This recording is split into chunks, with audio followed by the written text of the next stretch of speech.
अपने अखलाक व किरदार से ये पैगाम दे रहे थे कि मैं रसूलुल्लाह का नवासा हूँ, नबी करीम की आता हूँ, मुझे मेरे आका ने भेजा है, मैं उनका अखलाक और किरदार लेकर आया हूँ।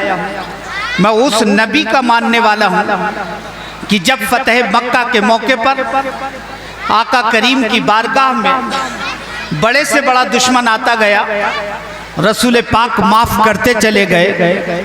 आका करीम ने उसने भी माफ़ किया जिसने दंदाने मुबारक को शहीद किया था। आका करीम ने उनको भी माफ़ किया जिसने रसूलुल्लाह पे पत्थर बरसाए थे। आका करीम ने उनको भी माफ़ किया जिसने नबी करीम पर कूड़ा फेंका था। आका करीम ने उनको भी माफ़ किया जिन्होंने रसूल पाक सल्लल्लाहु अलैहि वसल्लम के राह में कांटे बिछाए थे। आका करीम ने उन्हें भी माफ़ किया जिन लोगों ने बज़ाहिर हालात इस तरीके के बना दिए थे कि अपने वतन अजीज़ को छोड़कर, मक्के को छोड़कर आका करीम को मदीने शरीफ जाना पड़ा था, लेकिन रसूल की बारगाह में वो आते गए और आका करीम उन्हें माफ़ करते गए, उन्हें माफ़ी देते गए। गरीब नवाज यही पैगाम लेकर हिंदुस्तान की धरती पर आए थे कि इस्लाम किसी को तबाह करने के लिए नहीं आया, इस्लाम तो आबाद करने के लिए आया है। इस्लाम किसी की जिंदगी लेने के लिए नहीं आया है, बल्कि इस्लाम जिंदगी अता करने के लिए आया है। इस्लाम किसी को बर्बाद करने के लिए नहीं आया है, बल्कि बर्बाद जिंदगी को आबाद करने के लिए आया है। इस्लाम किसी को गिराने के लिए नहीं आया है, बल्कि गिरते हुए को उठाने के लिए आया है। और जब उठाने पे आता है तो वो बिलाल हबशी जिसकी कोई कदर व कीमत न थी, और जब उठाने पे आया है मेरा नबी तो ऐसा उठाता है कि फतेह मक्का के मौके पे खाने काबा की छत पे खड़ा करके उससे अजान दिलवाता है और दुनिया को ये पैगाम देता है कि इस्लाम ही वो मजहब है जहाँ न ऊंच देखी जाती है न नीच देखी जाती है। ये जब नवाजता है तो बड़ों को भी नवाजता है और छोटों को भी नवाजता है। नारे तकबीर, हुजूर नईमे मिल्लत, सुभान अल्लाह सुभान अल्लाह। मेरे अजीज दोस्तों और बुजुर्गों, यही तालीम इस इदारे से अता की जाती है, मदारिस इस्लामिया से यही तालीम दी जाती है। और मैं यही सोचा करता हूँ कि आज सबसे ज़्यादा टारगेट मदारिस इस्लामिया ही क्यों है। मैं आपसे भी भरपूर तवज्जो चाहूँगा, मेरे बात तकरीर सुन लीजिएगा, बहुत ज़ोरदार धुआंधार तकरीरें आप सुनिएगा। मैं आपसे सिर्फ चंद देर के लिए, चंद मिनटों के लिए, थोड़ी देर के लिए कुछ गुफ्तगू भी करना चाहूँगा।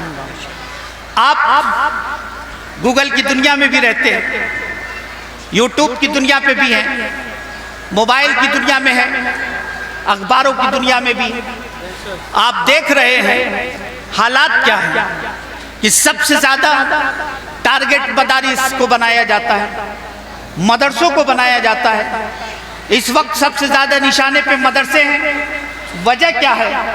मैं सिर्फ ये समझता हूँ कि दुश्मन ये समझता है मदरसों को ख़त्म कर दिया जाए, मुसलमान खुद ब खुद ख़त्म हो जाएगा, क्योंकि ये मदरसे ही हैं जो शरीयत मुतहरा की तालीम अता करते हैं, सीरत मुस्तफ़ा अता करते हैं, मोहब्बत मुस्तफ़ा अता करते हैं। और जब मोहब्बत मुस्तफ़ा ख़त्म हो जाएगी तो मुसलमान खुद ब खुद ख़त्म हो जाएगा।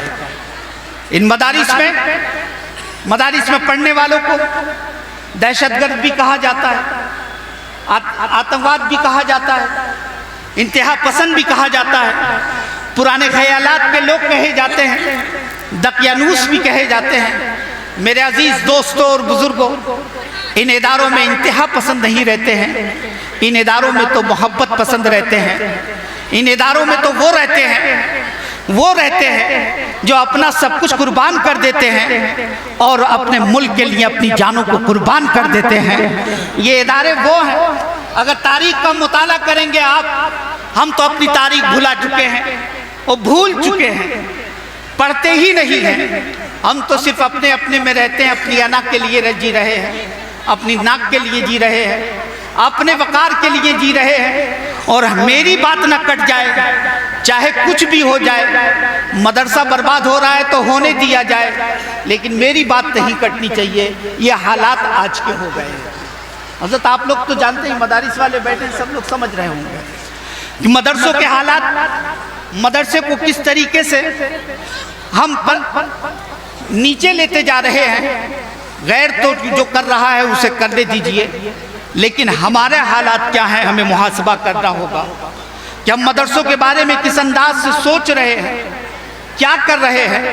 हम तो इसी झगड़े में पड़े हुए हैं कि किसकी पोस्टिंग होनी चाहिए और किसकी पोस्टिंग नहीं होनी चाहिए, कौन नाजिम रहेगा कि नहीं रहेगा, कौन कमेटी रहेगी कि नहीं रहेगी, मेरा आदमी रहेगा कि नहीं रहेगा। अगर मेरा आदमी है तो मदरसा बहुत अच्छा है, मेरा आदमी नहीं है तो मदरसा अच्छा नहीं है। यानी मदरसे की अच्छाई जो है वो अपने पर्सनल मामलात में है। अगर मेरा फ़ायदा है तो अच्छा है और फ़ायदा नहीं है तो अच्छा नहीं है। मेरे अजीज़ दोस्तों और बुज़ुर्गों, हम अपनी पर्सनल फ़ायदे के लिए, अपनी ज़ात के लिए हम मदरसे की भलाई देख रहे हैं, लेकिन दुश्मन जो है वो हमसे ज़्यादा होशियार और चालाक है। वो मदरसे की तारीख का मुताला करता जा रहा है। तो मैं अर्ज़ कर रहा था कि हम अपनी तारीख को भुलाते जा रहे हैं। ज़रा हिंदुस्तान के ही तारीख को पलट के देख लीजिए। जब अंग्रेज़ों ने हिंदुस्तान पर कब्जा किया था और जब जंग हुई थी तो कोई शहीद और कोई शहीद नहीं हो रहा था। अगर सबसे ज़्यादा शहीद कोई हुए थे तो वो उलमाए किराम की ज़ाते मुक़द्दस थी। 27,000 उलमा शहीद हुए थे। ये सिर्फ वो हैं जिनका नाम लिस्ट में आ गया है, जो मालूम हो चुके हैं, जिनका पता चल गया है, सामने आ गए हैं और उनका नाम नोट हो गया है। दिल्ली से लेकर लाहौर तक हर दरख्त के एक एक शाख पे एक एक सर लटका हुआ था। वो सर किसी आम आदमी का नहीं था, बल्कि जमात अहले सुन्नत के उलमाए किराम की ज़ाते मुक़द्दस थी, जिन्हें शहीद किया जा रहा था, जिन्हें शहीद कर दिया गया था। उस वक्त की हुकूमत ने भी ये सोचा था और समझा था कि अगर हमने इनको मिटा दिया तो वो हिंदुस्तान पर मुकम्मल कब्जा होगा, और इसी मिशन के तहत उलमाए किराम को शहीद किया गया। जरा तारीख उठा के देखिए आप लोग, हम अपनी तारीख को भूल चुके हैं, हम भुलाते जा रहे हैं। हम अपने फायदे के लिए अपनी तारीख को भुला रहे हैं। मेरे अजीज दोस्तों और बुजुर्गों, ये इदारे हमारे लिए इतनी ज़रूरत है, इतनी ज़्यादा ज़रूरी है। खाना पीना इतना ज़रूरी नहीं है जितना कि ये इदारे ज़रूरी हैं। ये इदारे हमारे लिए इस कदर ज़रूरी हैं, खाना पीना नहीं मिलेगा, चंद दिन के बाद इंसान मर जाएगा, सिर्फ उसकी दुनिया ख़त्म होगी। और जिस दिन ये इदारे ख़त्म हो गए, हमारी दुनिया भी ख़त्म हो जाएगी और हमारी कब्र भी बिगड़ जाएगी और आखिरत भी बिगड़ने का डर, आखिरत भी बिगड़ने का डर रहेगा। तो इसलिए ये इदारों से हमारी ज़िंदगी भी बन रही है, क्योंकि ये इदारे सिर्फ शऊर बंदगी नहीं अता करते हैं, बल्कि शऊर ज़िंदगी भी अता करते हैं। बाजार में कैसे रहना है, तिजारत भी ये इदारे सिखाते हैं, सियासत भी ये इदारे सिखाते हैं, किस तरीके से दुनिया के सामने पेश आना है। ये सारे के सारे मामलात और ये सारा सबक अगर कहीं मिलता है तो इन्हें इदारों से मिलता है, क्योंकि ये इदारे वो हैं जहाँ जिसे हम अल्लाह के रसूल का घर कहते हैं, रसूलुल्लाह का घर कहते हैं। और रसूलुल्लाह के घर से हमें शऊर ज़िंदगी भी मिला है और शऊर बंदगी भी मिला है कि तुम्हें जीना कैसे है, मुआशरे में कैसे रहना है, समाज में कैसे रहना है, भाई के साथ कैसे रहना है, बहन के साथ कैसे रहना है, बीवी के साथ कैसे रहना है, माँ बाप के साथ कैसे रहना है, पड़ोसियों के साथ कैसे रहना है, दोस्तों के साथ कैसे रहना है, तुम्हें अपने माहौल में कैसे ज़िंदगी गुजारनी है, बाजार में कैसे रहना है, तिजारत कैसे करना है, सियासत में कैसे रहना है, एक दूसरे से मामलात कैसे रखने हैं, एक दूसरे से ताल्लुकात कैसे रखने हैं। ये शऊर ज़िंदगी अगर कोई अता कर रहा है तो ये इदारे अता कर रहे हैं। और रब की बारगाह में झुकना कैसे है, सजदा कैसे करना है, रुकू कैसे करना है, कायदे में कैसे बैठना है, क़याम कैसे करना है, मस्जिद में रहना कैसे है, बैठना कैसे है, तिलावत कैसे करनी है, रोज़ा कैसे रखना है, ज़कात कैसे देनी है, कि कब कब देनी है और कब नहीं देनी है, हज कैसे करना है, ये रुकन कब करना है, ये रुकन कब करना है, ये रुकन कब करना करना है, ये सारी बंदगी का शऊर अगर कोई दे रहा है तो वो ये अजीम इदारे दे रहे हैं। नारे तकबीर, नारे रिसालत, उलमाए अहले सुन्नत, जश्ने दस्तार बंदी, नारे तकबीर, नारे रिसालत।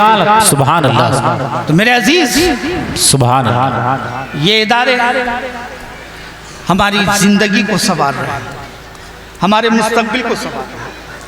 और मैं तो कहा करता हूँ मौलाना साहब, अगर ये इदारे ना रहें तो हमारे गांव की मस्जिदें वीरान हो जाएंगी, बंद हो जाएंगी। ये गांव देहात की मस्जिदें जो हैं बिल्कुल बंद हो जाएंगी, क्योंकि 6000, 7000, 8000 पर कोई इमामत करने नहीं जाएगा।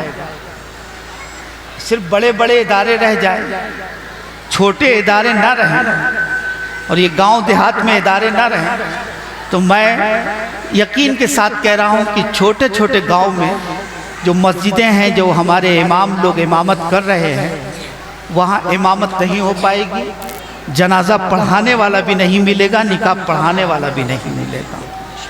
ये मदरसा ही है कि जो आपके छोटे छोटे गांव में छोटी सी कीमत पर, छोटी सी तनख्वाह पर इदारे ये इमाम दे रहे हैं, मुदर्रिस दे रहे हैं। मेरी कौम के लोगों, ज़रा गौर तो करो कि एक गांव में एक इमाम साहब 6000, 7000 पर इमामत कर रहे हैं, बीवी बच्चे को पाल रहे हैं, अपनी ज़िंदगी गुजार रहे हैं। और किस तरीके से ज़िंदगी गुजार रहे हैं। आप मस्जिदों को आबाद किए हुए हैं, आपके वक्त पर वो खड़े हैं, जनाजा वो पढ़ा रहे हैं, निकाह वो पढ़ा रहे हैं, अली बेते से और कुरान शरीफ आपके बच्चों को वो इमाम पढ़ा रहे हैं। अगर ये मदरसे ना रहें तो आपकी मस्जिदों को आबाद कौन करेगा? आपकी मस्जिदों में जमात कैसे कायम हो? मैं इसीलिए कहा करता हूँ, मदरसों को मदरसा रहने दिया जाए, मदरसों को मदरसा रहने दिया जाए। और अगर असरी तालीम का शौक़ है तो दूसरी बिल्डिंग बनाकर उसमें उनको तालीम अता की जाए।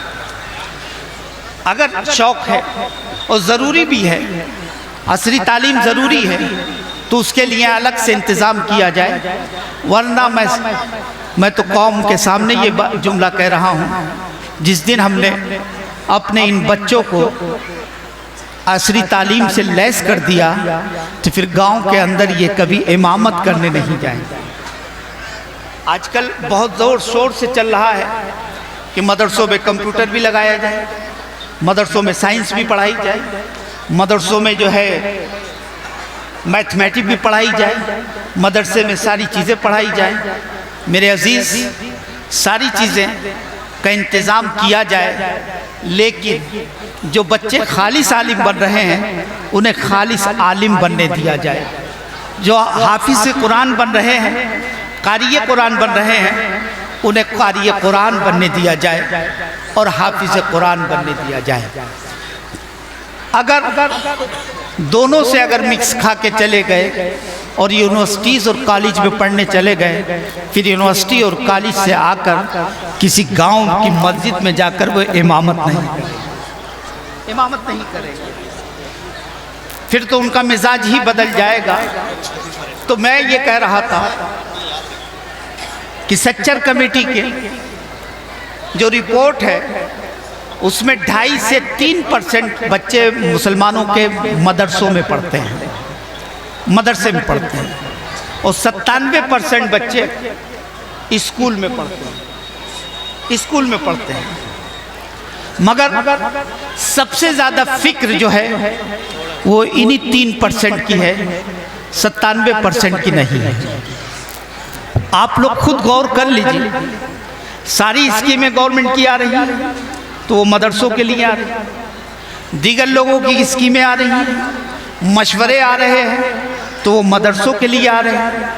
आने वाले हमें भी मशवरा देते हैं, अल-जामिअतुल अशरफिया हम कि हम छोटे से खादिम हैं, वहाँ पे भी हज़रत बड़े बड़े लोग आते हैं, मशवरा दे के जाते हैं और कहते हैं कि यहाँ पे ये भी हो जाए, टेक्निकल भी हो जाए, ये भी हो जाए, वो भी हो जाए, ITI काम कर दिया जाए, फला काम कर दिया जाए, फला चीज़ को स्थापित कर दिया जाए, फला चीज़ को यहाँ पे कायम कर दिया जाए, मैं उसका मुखालिफ नहीं हूँ।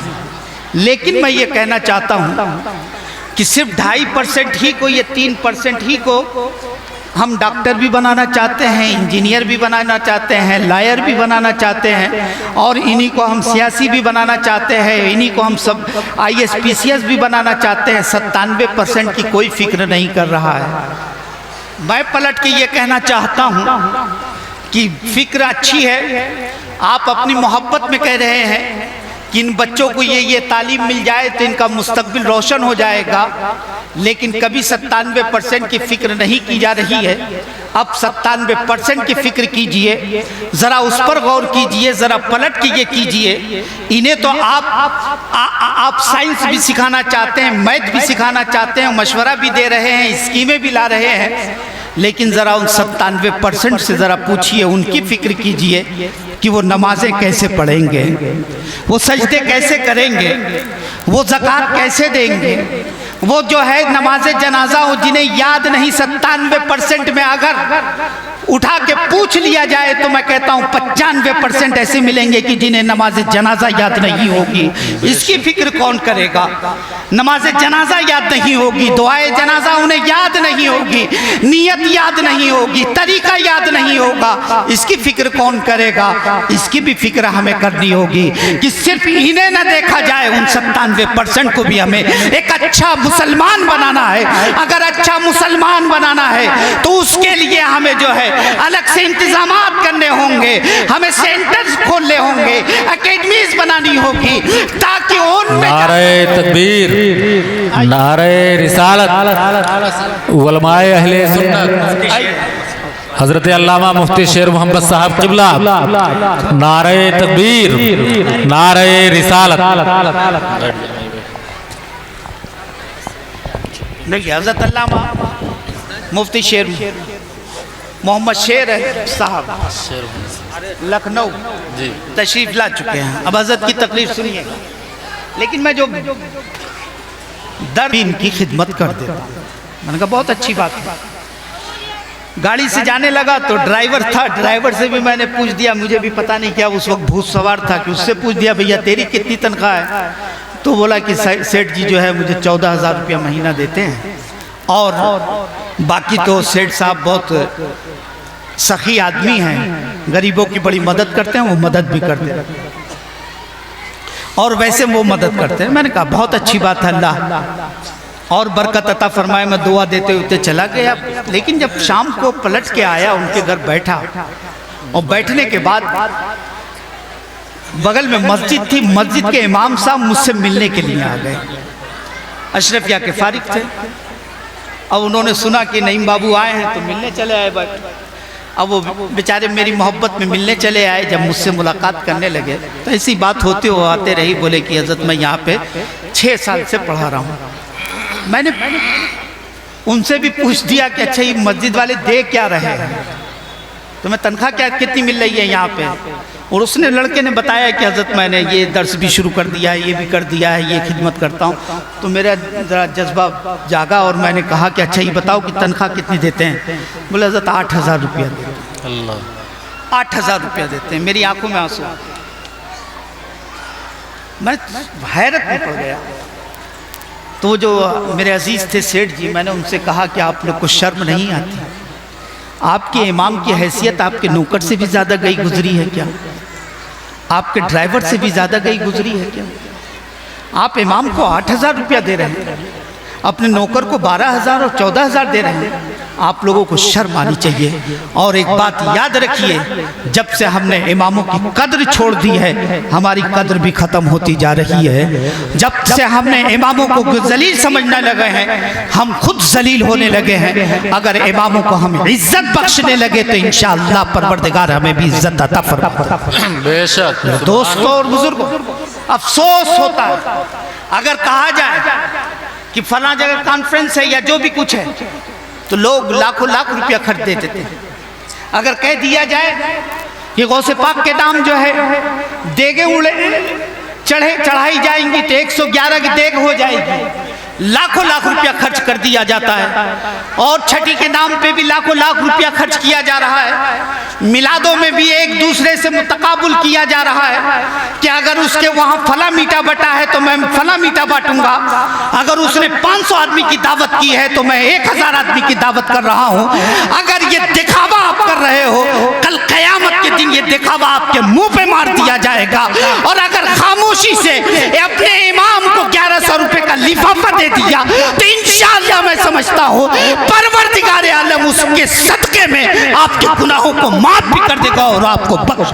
नारे तकबीर, नारे रिसालत, उलमाए अहले सुन्नत, हुजूर नईमे मिल्लत, नारे तकबीर, नारे रिसालत। बात आ गई है तो मैं कह भी दे रहा हूँ, हमारी जो कौम का मामला क्या है। कौम तो कौम है, हमारे उलमाए किराम भी है। मुझे माफ़ कर दीजिएगा अगर किसी को बुरा लगे, क्योंकि बिगाड़ा जो है हम नहीं है। मैं साफ कह रहा हूँ, शायद बुरा लगेगा, माफ़ कर दीजिएगा।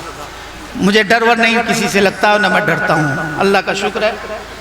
बात जो है मैं सच्ची कह देता हूँ, अगर वाकई तकलीफ़ होती है तो हाथ जोड़ के माफ़ी मांग लेता हूँ, लेकिन जो बात होती है मैं कह देता हूँ। कौम को बिगाड़ा भी हम नहीं है। और बिगाड़ा कैसे है? इन्हें इतना समझा दिया है कि पीर साहब का चेहरा देख लोगे तो सीधे जन्नत में चले जाओ, पीर साहब का जुब्बा चूम लोगे तो तुम जन्नत में चले जाओ, अगर साफे पे हाथ लग गया तो अब तुम्हारे हाथ कभी जल ही नहीं सकता है। पता नहीं क्या क्या बरकतें अता फरमा देते हैं। मेरे दोस्तों, इतनी शॉर्टकट जो है जन्नत नहीं मिलने वाली है, बड़ी मेहनत और मशक्क़त के बाद मिलेगी। वो करीम है, रहीम है, माफ़ कर दे अलग बात है, लेकिन जो शरीयत ने बताया है उसको मैं बता रहा हूँ। और अगर पीर साहब आ गए तो दुकान भी बंद, कारोबार बंद, सब कुछ बंद।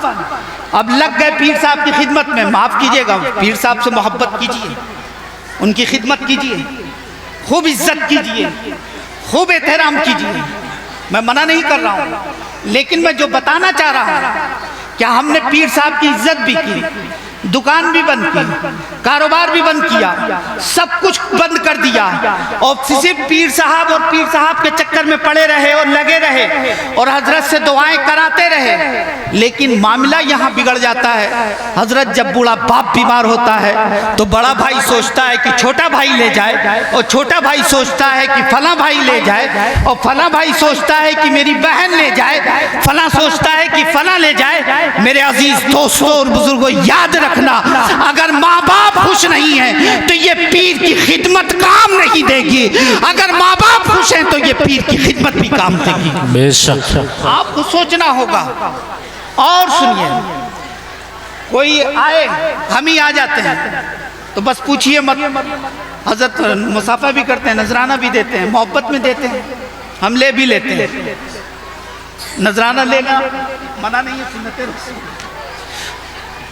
लेकिन मैं आपसे एक बात कहूँगा, ठीक है पीर साहब को नजराना दीजिए, खिदमत कीजिए, मना नहीं, उनका एहतराम दिल से कीजिए, लेकिन आपसे मैं ये गुजारिश करूँगा कि अपने मस्जिद के इमाम का एहतराम कीजिए, उनकी खिदमत कीजिए, उनकी खिदमत कीजिए।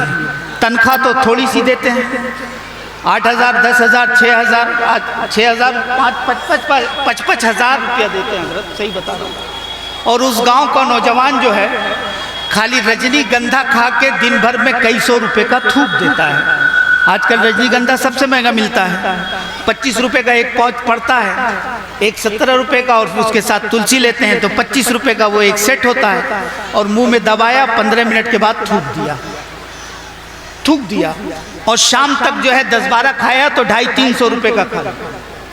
मेरे अजीज, मैं आपसे कहूँगा कि सिर्फ एक दिन खाना बंद कर देना, और जुमे के दिन जुमाबाद जो है बड़ी इज्जत के साथ 100, 200, 50 रुपए अपने इमाम से जुमा के बाद मुसाफा कर लेना। उस गरीब का दिल खुश हो जाएगा, उसके बच्चे खुश हो जाएंगे, उसके हालात भी अच्छे हो जाएंगे। फिर उसके बाद वो कहीं ट्यूशन पढ़ाने नहीं जाएगा और ना ही कहीं जो है गंडा तावीज़ के चक्कर में पड़ेगा। बताइए करेंगे कि नहीं करेंगे? करेंगे। बस एक ही आदमी हाथ उठाया, बकिया लोग सोच रहे हैं तो भाई इमाम को, मैं इमाम को देने की बात कह दी मैंने ना। अगर मैं कह देता कि हज़रत मौलाना शेर मोहम्मद साहब आए, बहुत बड़े पीर हैं, आइए इनसे मुसाफा कीजिए, 100 रुपया नजराना दीजिए, तो अभी लाइन लग जाती, खूब तारीफ कर देता, उठा के पुल बना देता, पता नहीं क्या क्या बना डालता। तो जितने लोग थे ना उसमें सब खड़े हो जाते, बोले हट जाओ अब, क्योंकि हज़रत से जन्नत मिल जाएगी। मेरे अजीज, पहले उस इमाम की कदर करो जिसके पीछे आप नमाज पढ़ते हो, जिनके पीछे आप नमाज पढ़ते हो। ये आप करके तो देखिए, उस गरीब का भला हो जाएगा, उस गरीब की खिदमत हो जाएगी, और खिदमत की नीयत से आप करेंगे तो अल्लाह ताला अजर अता फरमाएगा, आपके कारोबार में बरकतें भी अता फरमाएगा, आपकी परेशानियों को भी दूर फरमाएगा। और अगर इस तरीके से इमामों का ताउन होने लगा तो इमाम खुशहाल हो जाएंगे, और जब खुशहाल होंगे उनके बच्चे खुश होंगे, दिल से दुआएं निकलेंगी, और मैं यकीन के साथ कह रहा हूँ कि आपकी तकलीफ़ें दूर हो जाएंगी और परेशानियाँ दूर हो जाएंगी, मुसीबतें दूर हो जाएंगी। अपने इमाम की कदर करना सीखें, उलमाए किराम की कदर कीजिए, उलमाए किराम की इज्जत कीजिए, उलमाए किराम का एहतराम कीजिए। इनका एहतराम करेंगे, ये राज़ी हो गए, ये खुश हो गए तो इनके बड़े खुश हो जाएंगे, वो खुश हो गए तो फिर मामला ही सब कुछ बेहतर हो जाएगा। इसलिए आप इदारों से मोहब्बत करें, सच्ची मोहब्बत करें, सच्चा लगाव रखें, सच्ची लगन रखें। इदारे को किस तरीके से आगे बढ़ाया जाए, दरसे निज़ामी को किस तरीके से मजबूत किया जाए, हाफिज़ कुरान ज़्यादा से ज़्यादा कैसे पैदा किए जाए, अच्छे से अच्छे बच्चे अता किए जाएं कौम को, इसके बारे में सोचिए। कभी इदारे के मुखालिफत की तरफ मत जाइए, उसके खिलाफ मत जाइए, उससे सच्चे लगाव रखिए, सच्ची मोहब्बत कीजिए और ताउन कीजिए। और इदारे का अगर आप एक इदारे में एक देंगे, परवरदिगार आलम उसके बदले में आपको 10 गुना अता फरमाएगा, 10 गुना देगा, आपके घरों में रहमतों बरकतों को शामिल फरमा देगा, आपकी मुसीबतों को दूर फरमा देगा। आप इदारों की खिदमत तो करके देखिए, इदारों से मोहब्बत तो करके देखिए, इदारों से दिल लगा के तो देखिए। बात आई है तो मैं बता दूं, मुबारकपुर के अंदर सरकार हुजूर हाफिज़ मिल्लत का नाम सुना होगा, अल-जामिअतुल अशरफिया आप लोगों ने, बहुत से लोगों ने देखा भी होगा और बहुत से लोगों ने सुना होगा। अगर जिन्होंने नहीं देखा है तो सुना होगा, और मुझे उम्मीद है कि काफ़ी लोगों ने अल-जामिअतुल अशरफिया को देखा होगा, और ये उलमाए किराम बैठे हैं, तकरीबन सब लोगों ने उसमें से देखा ही होगा, और हज़रत तो वहीं पे तालीम हासिल किए हैं। अल-जामिअतुल अशरफिया मुबारकपुर, अल-जामिअतुल अशरफिया की जब बुनियाद रखी जा रही थी तो चंदा हो रहा था। यहाँ चंदा नहीं करना है, मैं बता रहा हूँ, चंदा हो रहा था। रात ऐशा के बाद लोग अंजुमन की शक्ल में पढ़ते थे और फिर चंदा होता था, चंदा होता रहा, 1 घर 2 घर 3 घर होता गया। हुजूर हाफिज़ मिल्लत थोड़ा सा आगे बढ़ गए थे और लोग पीछे थे, पढ़ते हुए आ रहे थे, और चंदा चल रहा था। जो लोग पढ़ रहे थे वो हर दरवाजे पे रुक रहे थे, हजरत थोड़ा सा आगे बैठ गए थे। एक गरीब बुढ़िया रहती थी, उसकी छोटी सी कुटिया थी, खपरेल थी, वो भी टपकती हुई झोपड़ी नुमा। लोगों ने सोचा कि इस दरवाजे पे क्या मिलेगा, लोगों ने सोचा इस दरवाजे पे ये बेचारी तो खुद ही मोहल्ले वाले खाना भेज देते हैं तो ये खा लेती है, और खाने के बाद जो है फिर खाती है, और अपने जो इसके बच्चे हैं उनको पालती है, परवरिश कर रही है, ये बेचारी क्या देगी। ये सोच के लोग आगे बढ़े। आगे जब बढ़े, उसके दरवाजे पे टाट का जो है पर्दा पड़ा हुआ था, सिला हुआ फटा हुआ, उस टाट को हटाती है और हटा के झांक के कहती है, ए चंदा करने वालों, मेरे दरवाजे को क्यों छोड़ दिया है, ये दरवाज़ा, इस दरवाजे को क्यों छोड़ दिया है, मेरा घर क्यों छोड़ दिया है, क्या मुझे इस लायक भी नहीं समझा कि मैं कुछ नहीं दे सकती। अरे ठीक है, मेरे पास बहुत नहीं है, जो भी होता मैं देती, तो मेरे दरवाजे पे रुकते तो ज़रा, मैं भी देना चाहती हूँ, शरीक होना चाहती हूँ। उसने इतने दर्द भरे अंदाज में कहा।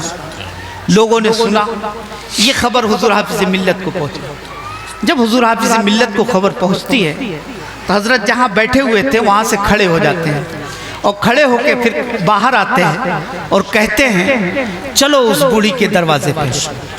सरकार हुजूर हाफिज़ मिल्लत भी आए, सारे लोग वहाँ पर आ गए, अंजुमन पढ़ने लगी। बुढ़िया अंदर जाती है और अंदर से एक अंडा लेके आती है।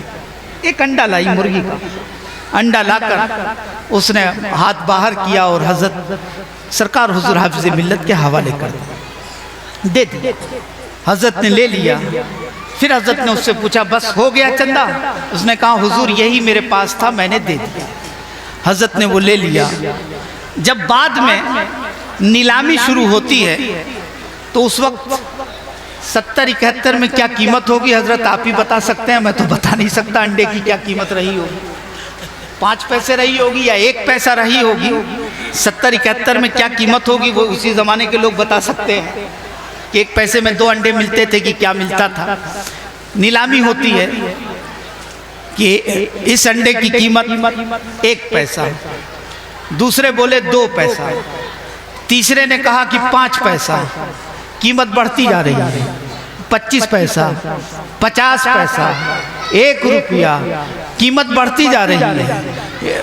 अब बढ़ते बढ़ते 25 रुपये तक कीमत पहुंच गई, 25 रुपये तक पहुंच गई।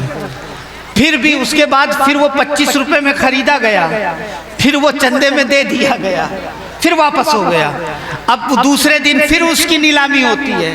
अब वो 25 से 50 में बिकता है। फिर जिन्होंने 50 रुपए में लिया था उन्होंने फिर चंदा दे दिया और ये सिलसिला चलते चलते 500 तक आ गया।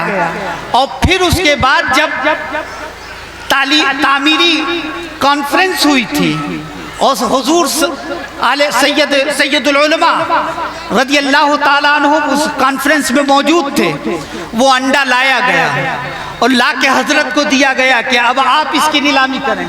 और हजरत ने जब नीलामी शुरू की है तो उस जमाने में 2500 रुपए का वो अंडा बिका। 2500 का। उस बुढ़िया ने तो एक अंडा दिया था लेकिन खुलूस और दिल और मोहब्बत के साथ पेश किया था।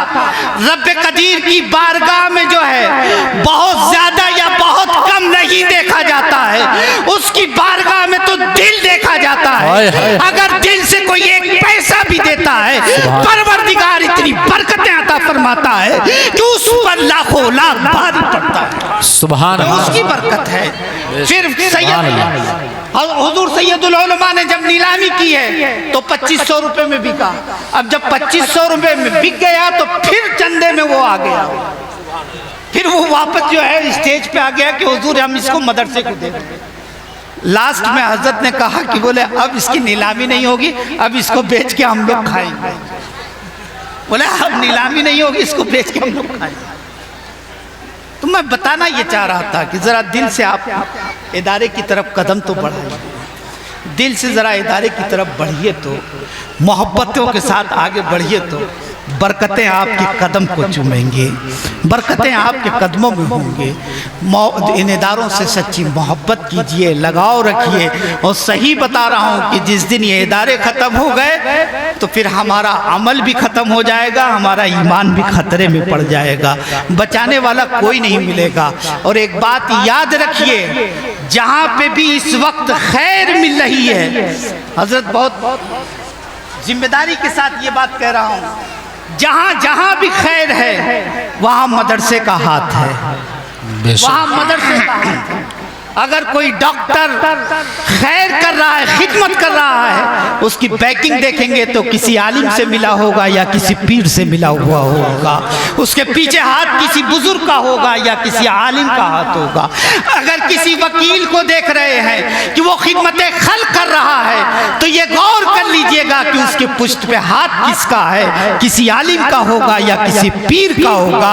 और ये आलिम और पीर पैदा कहाँ होते हैं? इन्हीं मदरसों में पैदा होते हैं। जिस ऑफिस में, जिस जगह, जिस कदम पर खैर देखेंगे वहाँ जो खैर अगर बरकत है तो मदरसों की बरकत है, मदरसों का सदका है। इन मदरसों का सदका ये है कि जहाँ जहाँ खैर मिल रही है ये मदरसों ही की अता है। इसलिए मदरसों से सच्ची मोहब्बत, मदरसों से लगाव रखा जाए, मदरसों से प्यार किया जाए और अपने बच्चों को दीनी तालीम से आरास्ता और पैरास्ता किया जाए। मैं नहीं कहता कि कॉन्वेंट में मत पढ़ाइए, अच्छे स्कूल में पढ़ाइए, बेहतरीन स्कूल में पढ़ाइए, शानदार स्कूल में पढ़ाइए, अच्छा डॉक्टर बनाइए, अच्छा लॉयर बनाइए, अच्छे से अच्छा बनाते जाइए, लेकिन अच्छे के साथ साथ एक अच्छा मुसलमान जरूर बना दीजिए। पहले उसे इल्म दीन अता कर दीजिए, आप इतना तो दीन अता कर दीजिए ताकि वो डॉक्टर अगर बन सके तो वो डॉक्टर बनने के बाद अपने माँ बाप को पहचान सके, अपने माँ बाप के जनाजे में खड़ा होके दुआए मगफिरत तो पढ़ सके। अगर दुआए मगफिरत न पढ़ सका, वो अच्छा मुसलमान न बन सका, बेहतरीन मुसलमान न बन सका, चाहे वो कितना भी बड़ा डॉक्टर हो जाए, और कल आप मर गए तो जनाजे में खड़ा होके आपके लिए दुआए मगफिरत नहीं कर सकता। तो अपने बेटे को इतना तो बना दो कि दुनिया से जाओ तो आपका बेटा आपके लिए दुआए मगफिरत तो पढ़ सके, आपके लिए कुछ पढ़ के तिलावत करके बख्श सके। इतना तो अच्छा इंसान उसे बना कर जाएगा। नारे तकबीर, नारे रिसालत, सुभान। खूब पढ़ाइए, मैं मना नहीं कर, अपना डॉक्टर भी होना चाहिए, अपना लॉयर भी होना चाहिए, अपना इंजीनियर भी होना चाहिए, अपने ऑफिसर्स भी होने चाहिए, लेकिन अपने के साथ साथ पहले वो मुसलमान होना चाहिए। फिर उसके बाद जो भी बनाना है वो बनाते जाइए। अपने बच्चों पे भी तवज्जो दीजिए, इदारे से भी मोहब्बत रखिए। यही चंद बातें आपसे मुझे कहनी थी, वो मैं कह चुका। दुआ है परवरदिगार की बारगाह में कि